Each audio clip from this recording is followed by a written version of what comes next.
Hello students of first second year girls. आज का topic है आपका बालकों में कल्पना का विकास। देखिए बालकों में कल्पना के विकास के टॉपिक को कंटिन्यू करते हुए जो आज का टॉपिक है आपका कि बालकों में कल्पना का विकास किस तरह से होता है। देखिए, बालकों में कल्पना के विकास किस समय से होता है, इस संबंध में निश्चित रूप से नहीं कहा गया कि जब बालकों में पूर्वानुभवों का स्मरण करने की क्षमता का विकास होने लगता है तभी से बालक कल्पना करना प्रारंभ कर देता है। यानी कि देखिए, पहले भी हमने पढ़ा था कि बालकों में जो पूर्वानुभवों के आधार पर, ठीक है, कल्पना शक्ति का विकास होना ही जो है वो कल्पना प्रारंभ कर देता है। कुछ मनोवैज्ञानिकों के विचार थे कि जिस समय से बालक चलना फिरना प्रारंभ कर देता है उसी समय से उसकी गतियों में कुछ ना कुछ कल्पना का अभ्यास होने लगता है। यानी कि जैसे जैसे बालकों में क्रियात्मक कौशलों या किसी भी कार्य को करने के लिए जब क्षमता उत्पन्न होती है तभी से उनमें कल्पना का अभ्यास भी प्रारंभ होने लगता है। बालकों में कल्पना का विकास क्रम के अनुसार होता है। जैसे जैसे उसकी आयु, बुद्धि, ज्ञान, अनुभव आदि में वृद्धि होती जाती है वैसे वैसे उसमें कल्पना का विकास भी होता जाता है। बालकों में कल्पना के विकास की प्रतिक्रियाओं को समझने के लिए उससे निम्न अवस्थाओं में विभाजित किया गया है। जैसे कि अगर हम बात करें कि शैशवावस्था में कल्पना का विकास, कि शैशवावस्था में कल्पना का विकास किस तरह से होता है। शैशवावस्था के अंतिम महीनों से बालकों में कल्पना का विकास प्रारंभ हो जाता है। यानी कि शैशवावस्था 2 वर्षों की होती है, तो जब बालक शैशवावस्था के अंतिम महीनों से, यानी कि जब शैशवावस्था का जो लास्ट पीरियड होता है वो 2 साल का होता है, ठीक है, तो बालकों में तभी से 2 महीने पहले से ही, अंतिम महीनों से ही कल्पना का विकास प्रारंभ हो जाता है। यानी कि बालक जो है वो अलग अलग तरह की जब क्रियाएं करना शुरू करता है, कार्य करना शुरू करता है, तो वैसे वैसे वो अपने पूर्व अनुभवों के आधार पर बहुत से जो है कल्पनाओं का विकास प्रारंभ कर देता है। 2 वर्ष का जो स्वस्थ शिशु है वो चलने फिरने और दौड़ने लगता है। दौड़ते हुए पूर्व अनुभवों को थोड़ी बहुत मात्रा में पुनः स्मरण करने लगता है। देखिए, जैसे कि एक एग्जाम्पल इसका उदाहरण से समझते हैं कि जैसे कि बालक जब 2 वर्ष का होता है तब वह दौड़ने चलने फिरने लगता है।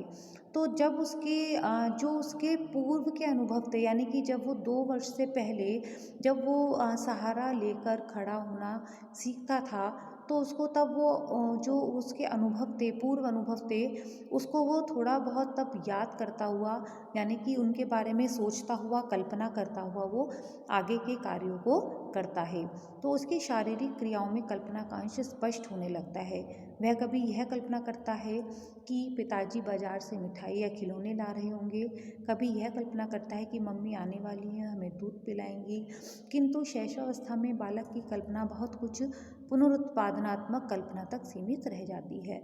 यानी कि वो उसकी जो एक तरह से कहते हैं कि जो शैशवावस्था के बालक की कल्पना होती है, क्योंकि उस समय तक जो उसकी एक तरह से कहा जाए कि मानसिक विकास जो होता है, उसका बौद्धिक क्षमता जो होती है वो कहा जाए तो उतना जो है, यानी कि एक तरह से कहा जाए कि उसकी कोई उसका महत्वाकांक्षा उसकी नहीं होती है, तो इसलिए उसको पुनरुत्पादनात्मक कल्पना तक वो सीमित रह जाती है, ठीक है। लेकिन अगर हम बाल्यावस्था की बात करेंगे तो जो उसकी कल्पना है वो एक तरह से सोचता है कि मेरी जो ये कल्पना है या जो मैं कार्य कर रहा हूँ आगे, वो यथार्थ में परिवर्तित हो जाए। प्रारंभिक बाल्यावस्था में कल्पना का विकास। देखिए, 2 से ढाई वर्ष के बाद बालक में सृजनात्मक कल्पना का विकास प्रारंभ हो जाता है। जैसे कि 3 से 4 वर्ष के बालक जो है मिट्टी में तथा रेत में घरौंदे बनाना, अपनी कल्पना शक्ति की अभिव्यक्ति करते हैं, और इस आयु से बालकों की कल्पना में लिंग भेद भी दृष्टिगोचर होने लगते हैं। जैसे कि बालिकाओं के जो सृजनात्मक खेल हैं वो अलग होते हैं, बालकों के सृजनात्मक खेल अलग होते हैं।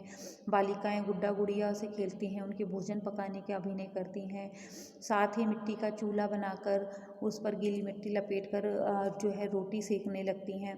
तो ये सब क्या होते हैं, कल्पनात्मक खेल होते हैं जो बालक जो है अपनी आयु के अनुसार इमेजिन करता है। ऐसे ही बालकों के खेल हैं कि वो लकड़ी के घोड़े बनाकर उन पर घुड़सवार बनने की कोशिश करते हैं, और बहुत से कार्य ऐसे होते हैं कि जो वो कल्पना के विकास में उनके सहायक होते हैं। उत्तर बाल्यावस्था में कल्पना का विकास। उत्तर बाल्यावस्था में मनोरंजन में कल्पना का विकास तीव्र गति से होता है।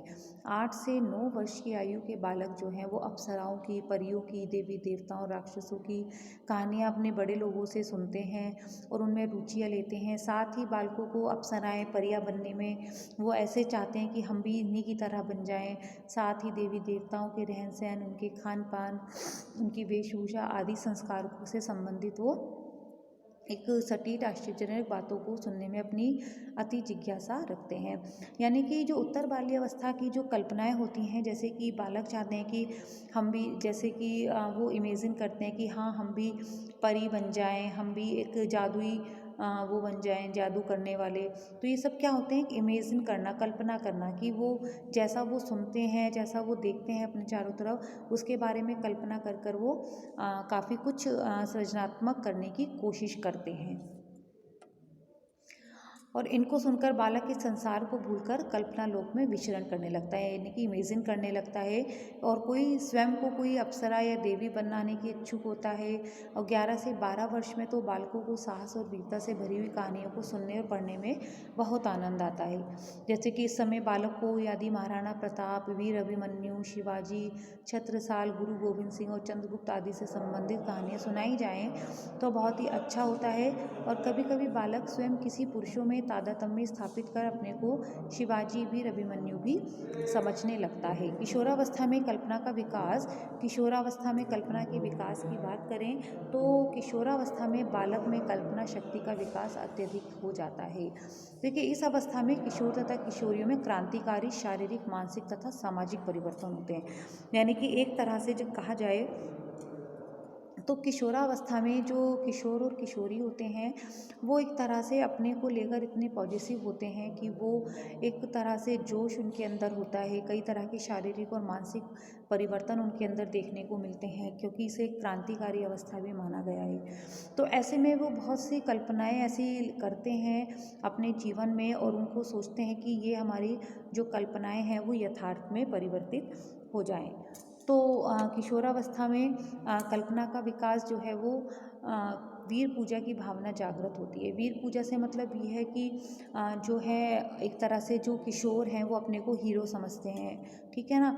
आपने अक्सर देखा भी होगा कि भाई ऐसा लगता है कि जैसे कि जो एक्टर एक्ट्रेस वो चाहते हैं, वो आजकल मूवीज़ देखते हैं तो उनमें ये लगता है कि काश हम भी इनके जैसे लगें, वो अपने आप को ऐसे ही समझते हैं, ठीक है।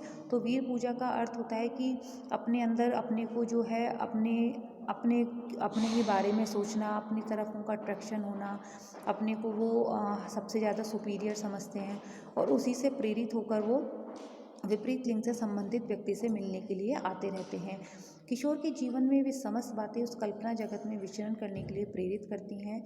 विशेष रूप से किशोर तथा किशोरियों को जो जीवन की विषम तथा प्रतिकूल परिस्थितियों के कारण सुख से वंचित हो जाते हैं, वे स्वप्न तथा दिवा स्वप्न के द्वारा कल्पना लोक में खोए रहते हैं। यानी कि कभी कभी ऐसा भी देखा गया है कि जिनके पास साधनों का अभाव होता है, जो अपने लिए कुछ कल्पना किए रहते हैं और वो उनके साधनों के अभाव के कारण पूरे नहीं हो पाते हैं, तो वो एक कल्पना के जगत में विचरण करने लगते हैं कि काश ऐसा होता तो ये होता, ये होता तो ऐसा होता। यानी कि वो बहुत कुछ अपने जो आकांक्षाएं हैं वो भरम जो है वो पाले रखते हैं, लेकिन साधन कम होने के कारण उनसे वो उनको पूरा नहीं कर पाते हैं। तो बस आज हमने बात की बालकों में कल्पनात्मक विकास के बारे में, कल्पना के विकास के बारे में। आई होप आपको को टॉपिक क्लियर हुआ होगा गर्ल्स। मिलते हैं नेक्स्ट टॉपिक के साथ। Thank you.